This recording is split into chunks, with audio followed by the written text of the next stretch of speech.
This is Ask Lisa, a podcast to help people understand the psychology of parenting, now in the midst of a pandemic. Psychologist Dr. Lisa Damour, author of 2 New York Times best-selling parenting books, takes your questions. And I'm co-host Rena Ninan, a journalist and mom of 2. Some of what we talk about comes from raising children ourselves. Most of the time, I'll be getting answers to your parenting questions. So send your questions to Ask Lisa at drlisadamour.com. Episode 41, How do I help my kid find friends again?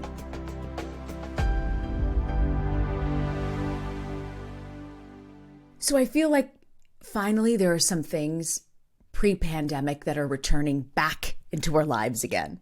Yeah. We talked a little bit about sibling rivalries. That's coming back strong. Yeah. That's been going strong the whole time.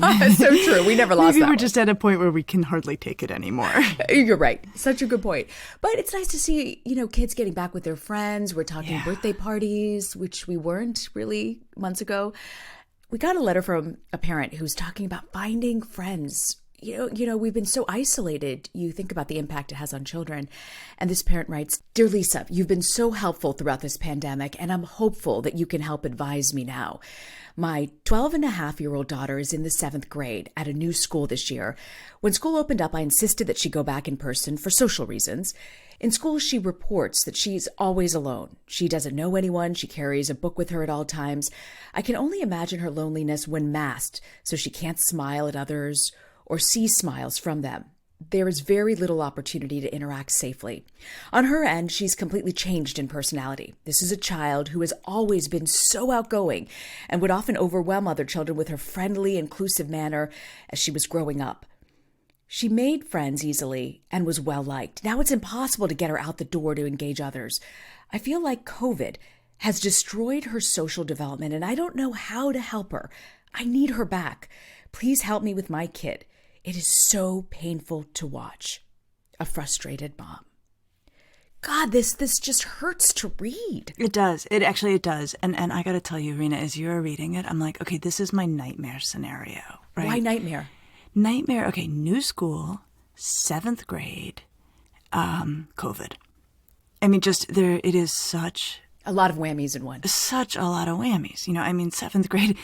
7th grade is so hard under ideal conditions in terms of finding one's new life. And I mean, can you imagine starting 7th grade at a new school under ideal conditions? Totally, horrible. And then, I get the sense from this letter that it was relatively recently that they finally were even able to go back to school. So now there's all this water under the bridge of this super weird year. And now kids are going to try to find friends at this point in the game. And it's heartbreaking. But isn't it crazy? This wasn't a silent kid. The mom is saying, oh my God, she was so outgoing. She had so much energy. It's like it was hard to ramp it down was the sense I'm getting from this. What does she do now? And how does the kid go from that? Oh, man. Okay, so, when I feel a little overwhelmed by the realities of life, I go to the literature. I go to the research. What do we know? It does help me. It's using intellectualization as a defense to manage really, really painful things and then hopefully bring it back to a heartfelt and useful place. Okay, so the nice thing is we know at some level this kid has had the skills in the past, but she has become very withdrawn and is having a very hard time plugging in for reasons that are both context-driven and also what this mom describes so, beautifully, the kid's not helping herself either. If you've always got your nose in a book and you're walking around and you're not trying to engage, it's not going to help the situation get better. Okay, so Rena, I want to tell you about this research that has been going on for decades in the field about different kinds of social configurations or different kinds of social categories that we can put kids in. Because when we think about that research, what it does is it actually helps us to diagnose the problem very precisely. And then actually, once it's best diagnosed or well diagnosed, then to come up with the right intervention. Okay, are you ready for this? Yeah. Okay, so this research, it's a big, complex body of research. I am going to distill it. I'm going to lose nuance, but I want to share it because it's really fascinating. For years and years, we've studied what kids think of one another, how they categorize the peers they want to spend time with and don't want to spend time with. And one way that this research has gone down is to go to an entire class of kids, give the kids privately a roster of everyone in their class, and basically say, put a check mark next to the kids you like, put a star next to the kids you actually don't like, that are not your favorite. And then we collect these data from them, and then we collate it all. And what drops out are 5 categories of kids, which is kind of amazing. It's like an interesting methodology, and it really clarifies something. Okay, so here are the 5 categories. So the first is popular. And that's a kid where a lot of kids in the class checked, like, I like this kid. Okay, for parents who have that kid, like, they got nothing to worry about right now. They're like, okay, my kid, we'll plug back in or be okay. Then there are kids who are controversial, which is I love that label because it's so perfect for this, which is that they both got check marks and stars. Some kids were like, yeah, I really like this kid. Other kids were like, not so keen on this kid, and they got a decent number of those. The third category, and actually the controversial kids, actually just to rest on that for a minute, socially, I'm not that worried about them either. These are kids who are on other kids' radars, have people who like them, and I think are mostly going to be able to sort out the details of restarting a social life after the pandemic. A third category, and a lot of kids fall in this category, and if your kid's in this category, this is terrific, is what they basically called average, which is, they weren't very high profile. Like a couple kids said, yeah, I really like this kid. Maybe a couple kids said, yeah, not my cup of tea. But they had friends, and they were sort of middle of the pack. They had 1 or 2 friends, but they weren't popular, they weren't controversial, but they had friends. Okay, now we get to the 2 categories we really worry about. One is rejected kids. Kids who got a lot of stars, where a lot of kids in the class were like, that kid rubs me the wrong way. So we worry about those kids, and we'll want to think about what to do for those kids.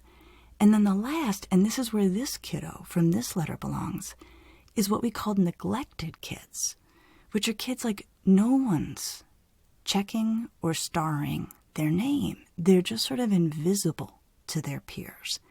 And those are the kids we worry about all the time. And those are the kids that coming out of the pandemic, we really want to think about how to help them. When you say neglected kids, I think of kids whose parents are alcoholics, gone, MIA. Are those neglected kids, or can they be kids where the parent is still supportive, but there are other issues? It's the latter. Usually when we use the term neglected, we mean the kids you're talking about, where their parents are not able to care for them well. In this case, what we mean is socially neglected. Like kids, they're not on anybody's radar. They're just not part of any mix. And that's what this girl is, this sweet 7th grader. And you describe her mom, like her mom's trying, her mom's aware, her mom's thinking. So it happens like that sometimes. Wow, it's so interesting to hear you talk about that. But at this point, what should this mom do? I mean, she's writing to us. She's concerned. She's beautifully outlined the problem and isolated it. I mean, this mom couldn't be any more on. Where does she go from here, Lisa? Okay, so what do we do for neglected kids? There are things we can do. And this is where it's good. Like there's places where parents can intervene meaningfully, coach meaningfully. So the first thing we have to remember is you don't make friends, you find friends. It's just like you find your people. And you can't just decide like, I'm going to make friends with that person. It doesn't work like that. Like you have to really find the spark in somebody that matches the spark in you, and then there's a friendship. So for kids like this, what works really well is to try to get a whole bunch of other kids into their traffic patterns. So you up the odds that they're going to find their person or their people. But even one friend is so great and such a big improvement over 0 friends. Like doesn't have to be a big group. So when I think about this kiddo or kiddos like her and the summer coming, what I would say is try to put as many kids as possible in their traffic patterns. So if there's, a summer camp they can do, if there's, volunteering in your community they can do, if your neighborhood has kids running around, like if there's a way your kid can just sort of be outside when that is happening. If there's a theater program, I often find theater programs are really effective for kids like this. And part of what I love about theater programs is, this doesn't sound like a front stage kid, at least not right now. But there's backstage stuff, there's technical stuff, there's building sets, there's, all sorts of fantastic things. And so you can be a quiet kid, even in a theater program, and start to find your people. So that would be the first step, is just put this kiddo in situations where there's a lot of other kids near or around. There's structured activities, so she doesn't have to make small talk. There's stuff that's got to be done. There's stuff that kids are doing. But create the conditions where she's more likely to find a friend. You've taken us to step one. I want to ask you about engineering friendships, but we're going to take a quick break. And on the other side of it, we'll pick this conversation back up. One thing you might have noticed about the podcast, when we started, we decided we would only air ads with products that will make a difference in the lives of parents. We don't want to waste your time. So guess what? We found a chocolatey product you've got to hear about. Okay, we have talked about chocolate, Rena, all season, and how often I look forward to it for my breaks during the day. All right, for this, Sweet Calm might be an answer. It is a delicious, and I mean delicious, chocolatey supplement with benefits. It's made with dark cacao, ashwagandha, which is an herb that's native to India, and it's used in Ayurvedic practices. It's been clinically studied and proven to support a sense of calm. There's also magnesium in there, which supports healthy brain and nerves. And it's only 60 calories. Not that we're counting calories, but if stress makes you want to reach for something chocolatey and indulgent, Sweet Calm is perfect. It satisfies that craving and also delivers actual stress-relieving benefits. Here's the best part. Our listeners get 15% off with the code AskLisa. So go to objectivewellness.com and enter the AskLisa promo code. Check out our show notes for more information about Sweet Calm from Objective Wellness. So we're back. We're talking about engineering friendships and how to get your kids together with more friends when they feel so isolated. Lisa, is that a good idea? So by engineering friendships, what we often mean is oh, my kid's so isolated. This lady I work with has a fantastic 12-year-old. I'll have them over, and then we'll get them together and there may be some spark. With little kids, you have a shot at this. Once I think you're into 6th, certainly 7th, 8th, or 9th, I wouldn't put much stock in it, and Really? I'd be very cautious about it. Yeah, because here's the problem. I mean, you remember being a 7th grader, right? And you remember when your folks were like, oh, the neighbor child seems really nice. Why don't you have them over? And you're like, no! Yeah, never a good idea. True. Kiss of death, total kiss of death. And then, of course, what's worse, right? I mean, if you actually think through the situation, say that this kiddo who, is basically randomly selected, there's nothing that makes you think this is going to be a good match, comes over, and then it goes badly, and everybody is sort of sitting around twiddling their thumbs and looking at each other weird. That does not help a kid who is already feeling shaky socially gain more confidence. So I think it's more about the traffic pattern stuff. I think it's more about putting kids in their path. I think it's more about that happening, like I said, when there's other stuff that they can do to focus on or work collaboratively, that can grease the wheels of being together and getting connected. So should we ever, while you can't engineer, should we coach them? How do we talk to them about this? I think we can. I think there's good coaching to be done on the neglected kids who are having a hard time plugging in. So one thing I would have this mom say to her daughter in the gentlest way is, cutie, if you've got your nose in a book at school, you're not giving anyone a fighting chance.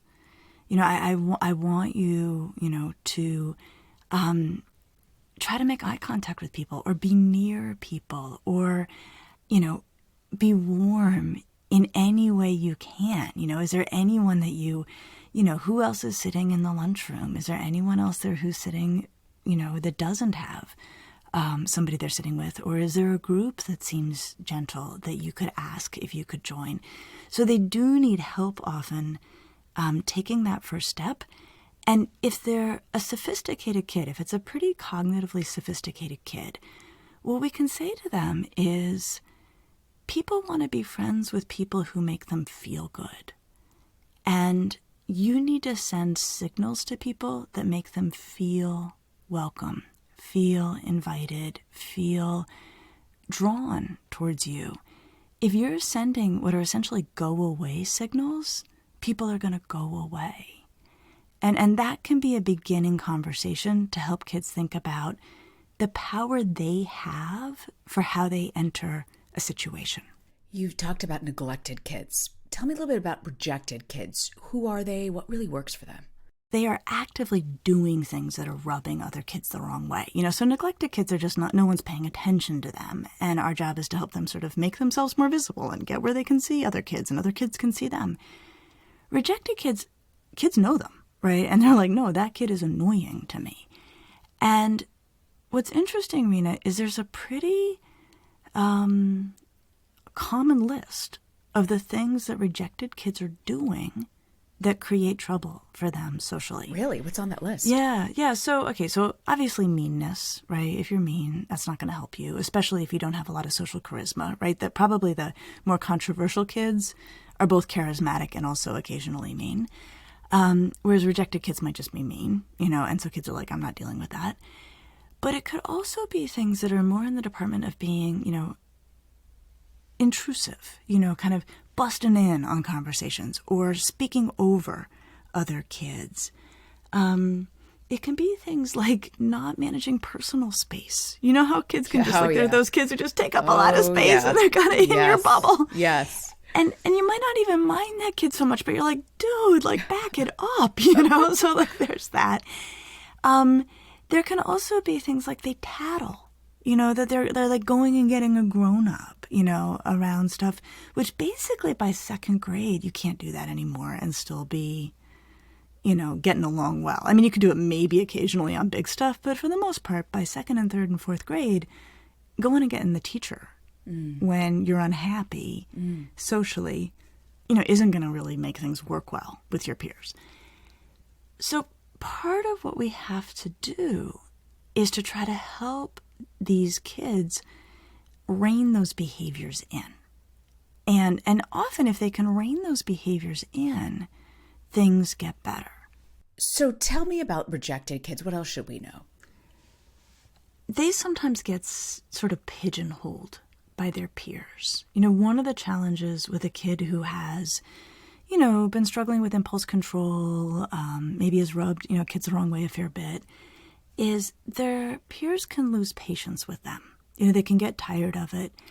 And so even if they have a pretty good day or even a pretty good week, as soon as they go back to, one annoying thing that they did, their classmates can give up on them pretty quickly. And so one thing that makes a huge difference, it's actually kind of amazing, is to give these kids an all-new setting. One thing I have seen, and this is under normal conditions, but we can actually use the pandemic well here, I have seen kids who had a very rejected year where they really just, they couldn't get it right with their peers and their peers kind of just pushed them to the side. And then I've seen that kid do something like a summer camp or a summer program where they had a totally clean slate. Nobody knew them. Yep, nobody came in with a preconceived notion about them. And in that space, they were able to try out different sides of themselves, practice getting along with kids, using, without already having dug themselves into a deep hole. I think sometimes a parent in that condition might actually say to the camp counselor, my kid's great, but she can kind of get on other kids' nerves. You feel free to give her real-time coaching if you see anything that you think would make a difference for her. I think coming from somebody who's not a parent in a gentle way can matter. But what's neat is in those fresh settings, without all of this history, they can live in to different parts of their personality, have those start to feel pretty authentic and good and real to them, and then come back and actually begin again with old classmates. Oh, so you're it's saying pretty cool. You're saying the summer could be a period to reset, and then they come back with this renewed confidence and different mindset that could help them in the old school setting. It can. And the way I like to think about it almost is like repertoire, right? Like that we all have our social repertoires. And for a kid who's been rejected, their repertoire, they kind of, it was bothering everybody. Yeah. And then, of course, even if they try to change repertoires, kids are like, we got the drop on you. We know how you operate. And so they don't even give them much room to try out a new repertoire. Whereas if they're in a brand new social setting and maybe have loving adults there who can help with some, redirection, they can actually start to build up a repertoire that then becomes theirs and comes back to school with them and works really quite well. So what do you suggest that we as parents do to help with this? Okay. Let me start with what not to do, because it can be tempting, especially if you're really worried about your kid. I would say what not to do is to give them direct feedback on what you've observed them do with other kids if you think it might be painful to them. So, it might be the case where, you look out your window and you're seeing the neighborhood kids and you can see your kid, kind of in somebody's space, or you can tell that they're interrupting or overwhelming their peers.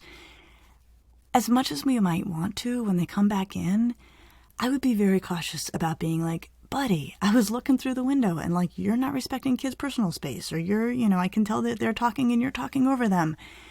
It might be really well-meaning, but that can be painful. And it may not be, may not land in a way that's effective.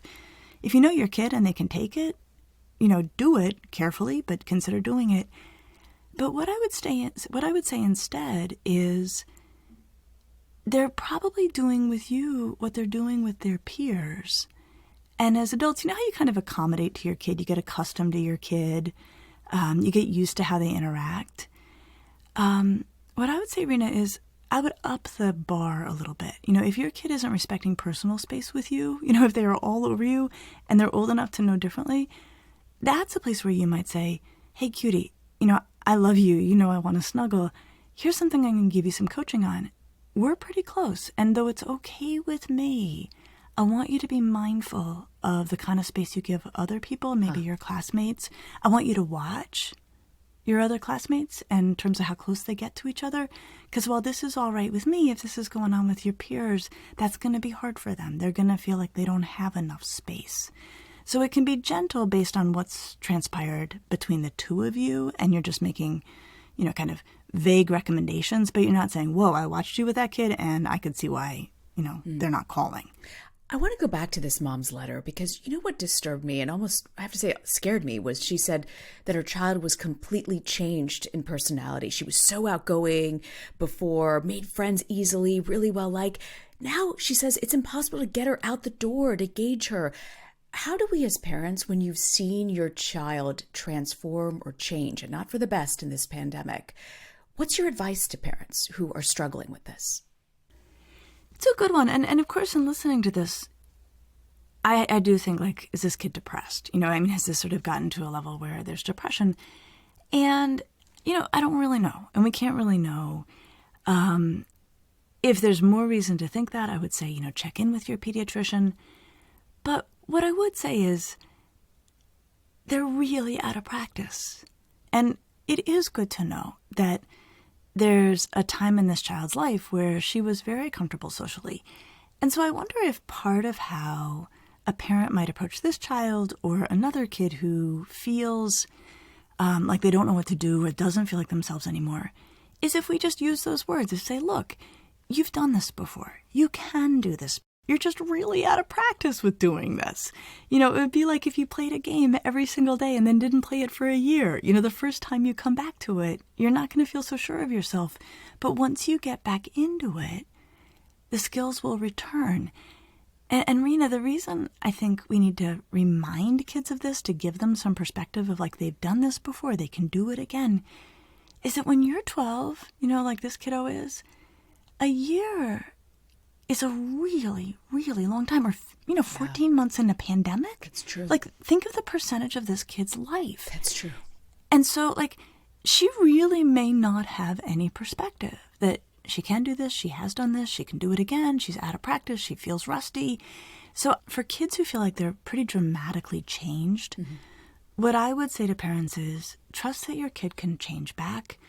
kids live up to expectations and down to expectations. And so if you, set the expectation like, I think you can get this all back, let's put you in conditions where you can get this all back, I think that's the direction that can help move things where we want them to go. That's good. Don't give up hope. That's really good. No. I love that. So what's the big takeaway, Lisa?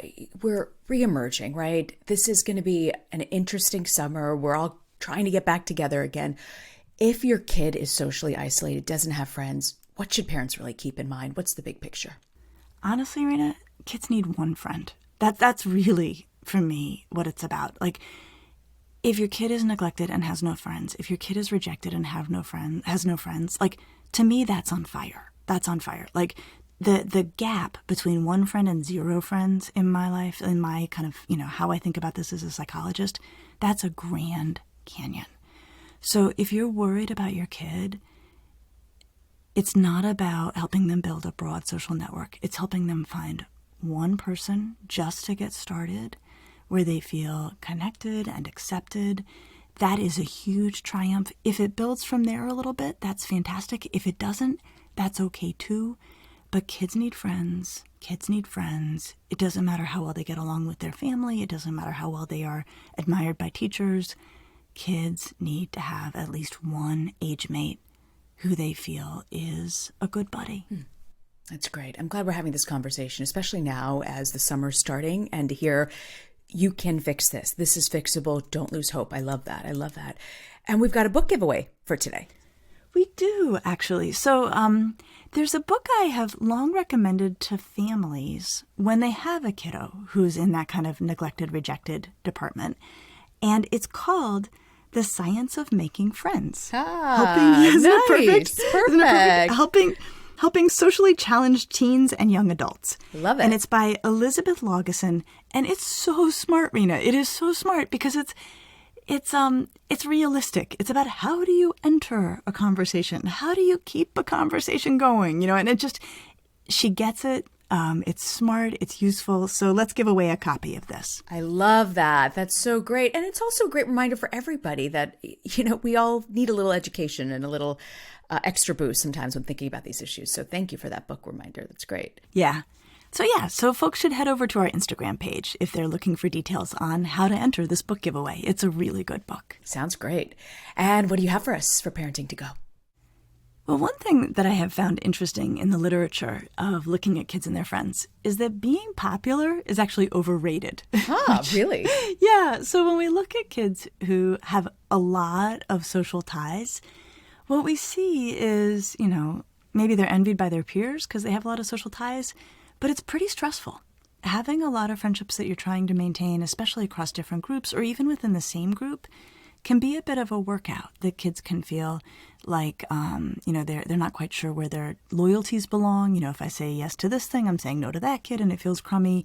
Or kids who are in larger social groups, invariably, Rena, if you get more than like 2 or 3 kids together, like not everyone in the group likes each other equally. Yeah. And so then, you've got kids who are like, caught between peers who disagree, and it's a workout. It's tiring. And so what I would say to parents as the Parenting to Go is, if your kid's popular, like, yay, and also be ready for that to be kind of tiring for them. Be prepared for that to be kind of demanding. And if your kid has 1 or 2 good friends, like, you won the lottery. Like, don't ask them why they're not hanging out with other kids. Like, stand back, let them hang out with their 1 or 2 good friends. That's pretty much the best configuration we see.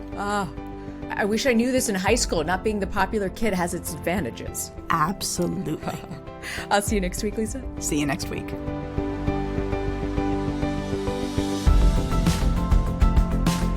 Thanks for joining us. Be sure to subscribe to the Ask Lisa podcast so you get the episodes just as soon as they drop. And send us your questions to asklisa@drlisademore.com. And now a word from our lawyers. The advice provided on this podcast does not constitute or serve as a substitute for professional psychological treatment, therapy, or other types of professional advice or intervention. If you have concerns about your child's well-being, consult a physician or mental health professional. If you're looking for additional resources, check out Lisa's website at drlisademore.com. We'll see you next week.